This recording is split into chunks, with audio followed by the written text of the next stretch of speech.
আমাদের জানা রয়েছে যে মুসলিম বলতে বলা হয় যে ব্যক্তি আত্মসমর্পণ করে আল্লাহ তার রসুলের কাছে, কোরআন এবং সেই সুন্নাহর কাছে।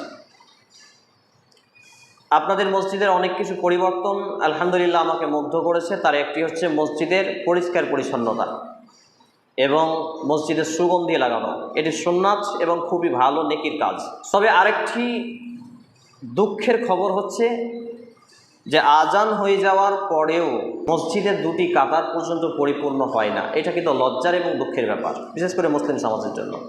5 ওয়াক্ত জামাতের জন্য আমরা একেবারেই আত্মভোলা হয়ে আছি, কিন্তু সাপ্তাহিক একটি ঈদ, সাপ্তাহিক একটি জামায়াত, এই জুমার দিন জুমার মসজিদে উপস্থিত হওয়ারও আমাদের ফুরসত মেলে না। তাহলে কতটা দুর্ভাগ্যতার শিখরে আমরা বসবাস করছি, কতটা দুর্ভাগ্যময় পরিবেশ পরিস্থিতিতে আমরা দিন রাত অতিবাহিত করছি।